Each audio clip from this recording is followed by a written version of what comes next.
குத்தடி குத்தடி சைலக்கா, குனிஞ்சு குத்தடி சைலக்கா, குடத்தை வச்சு கும்மியடி, குட நிரம்ப தண்ணியடி என்று வாழையடி வாழையாக வாழ்ந்து வரும் என அன்பார்ந்த தமிழ் மக்களே, எனது வீர தமிழ் நெஞ்சங்களே, உன்குழாய் வாசகர்களே. அது என்ன நுண்குழாய் வாசகர்களே? உன்குழாய், அதான் உன்குழாய். யூடியூப்னா அதுதானே தமிழ், ஆங்கிலம் நினைச்சுக்கிறியா? எல்லாத்துக்கும் மேலாக இதை கண்டு கொண்டிருக்கும் சென்னை மையத்தின் நேயர்களே. சென்னை மையம்னா மெட்ராஸ் சென்ட்ரல். ஓகே.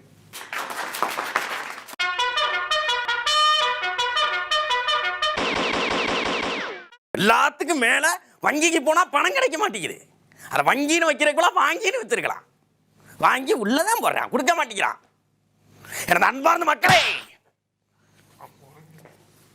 யோசிக்கணும், சிந்திக்கணும். இப்படித்தான் நம்ம மக்கள் நிறைய பேர் வங்கிக்கு போறாங்க.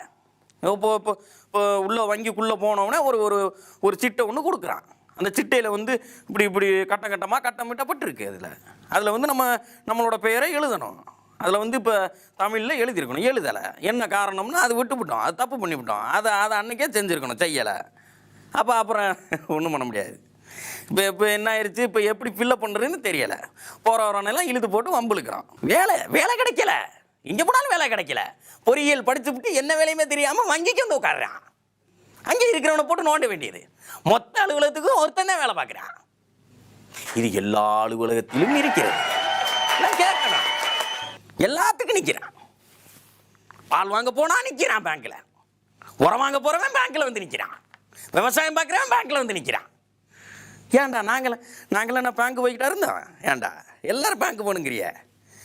எங்கள் பாட்டு முப்பாட்டில் என்ன பேங்க்கில் வந்து நின்றுக்கிருந்தாங்க? தூங்க விடலையே, எனது பாட்டுன்னு முப்பாட்டுன்னு என்ன தூங்க விடலையே. போகிறான், வரிசையில் நின்று போகிறான். போனாலும் பணம் கிடைக்குமானா கிடைக்கல. சிட்டையை தூக்கி மூஞ்சில் அடிக்கிறான். காலையிலேருந்து நிற்கிறான். காலையில் 8 மணிக்கு கலப்பையை பிடிக்க வேண்டிய வரிசையில் போய் நிற்கிறான். நைட்டு 12 மணி வரைக்கும் நிற்கிறான். அப்பயும் பணம் கிடைக்குதா? கிடைக்கல. நம்ம அதெல்லாம் சிந்திச்சு பார்க்கணும். பணம் கிடைக்கலையே, தூங்குறான். அங்கே போய் வங்கியில் வரிசையில் உட்காந்து ஏதோ பேருந்தில் சன்னலோரத்தில் இருக்க கிடைச்ச மாதிரி தூங்குறான். இப்பெல்லாம் தூங்கக்கூடாது. எப்படி தருவேன்? அப்புறம் எப்படி பணம் கிடைப்பீங்க? எப்படி வாங்குவேன்? அவன் மாமனை உட்காந்துருக்கான், கோப்பனை உட்காந்துருக்கான் கொடுக்குறதுக்கு.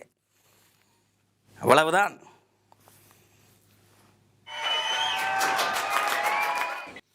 போகிறான், இந்த தானியங்கி பணம் கொடுக்குற மிஷினுக்குள்ளே போகிறான். அந்த இயந்திரத்துக்குள்ளே போயிட்டு 4 அட்டை வச்சுருக்கான். அந்த மாதிரி அட்டை ஒன்று இருக்குது, அதை கொண்டு போய் போடுறான். அதில் பணம் வரலை. அதில் இருக்குது, விசான்னு இருக்குது, மேஸ்ட்ரோன்னு 2 வச்சுருக்காங்க. விசாவுக்கு வரலைன்னா செக் பண்ணுறான், அடுத்த மட்டும் சேர்த்து செக் பண்ணுறான். அவன் அதெல்லாம் தெரியல, அவனுக்கு பணம் வராதுன்னு தெரியலன்னா 10 அட்டையாக போட்டு பார்க்குறான். 10 அட்டையை தூக்கி தருக்கு உள்ளே போடுறான். நாங்கள்லாம் ஒரு கொள்கைக்கு அடங்கிய பிள்ளைகள். நாங்கள் எங்களை உசுப்பேற்றி விட்டு போயிடாதீங்க. உசுப்பேத்துனா நீங்கள் தாங்க மாட்டீங்க. இந்த காணொலியை பார்த்து விட்டு அப்படியே போகக்கூடாது. கீழே 3 பொத்தான் இருக்கும், அதை அமுக்கணும். பதிவுன்னு ஒரு சிவப்பு கலரில் ஒரு பொத்தான் இருக்கும், அதை போய் அமுக்கினா தான் உங்களோட வருகை பதிவாகும். இப்போ எங்களுக்கு 40,000 பதிவுகள்கிட்ட இருக்குது. நீங்கள் வந்தால் தான் ஒரு 1,00,000 பதிவாவது வரும். பதிவு பண்ணணும். அது மட்டும் இல்லாமல் இந்த காணொலி பிடிச்சிருந்துச்சுன்னா கீழே இருக்கிற அந்த 3 சைகைகளில் ஒன்று தொடணும், ஏதாவது பண்ணணும். ஆனால் நீ புரியுத மாதிரி சொன்னாலே எவனும் பண்ண மாட்டாங்க. நீ இப்படி சொன்ன அப்படின்னா போகலாம். எனக்கு புரியுத மாதிரி சொல்லணும் எல்லாத்துக்கும். இப்போ விளங்குறாப்புல சொல்லணும். அப்படின்னா எல்லாத்துக்கும் மேலாக இந்த வீடியோவை லைக் பண்ணணும். இந்த வீடியோவை கமெண்ட் பண்ணணும். இது பிடிச்சிருக்கு அப்படின்னா உங்களுடைய நண்பர்களுக்கு, சிநேகிதர்களுக்கு ஷேர் பண்ணணும். அப்பதான் விளங்க. எங்கிட்ட மோதாதே, நான் ராஜாதி ராஜனடா.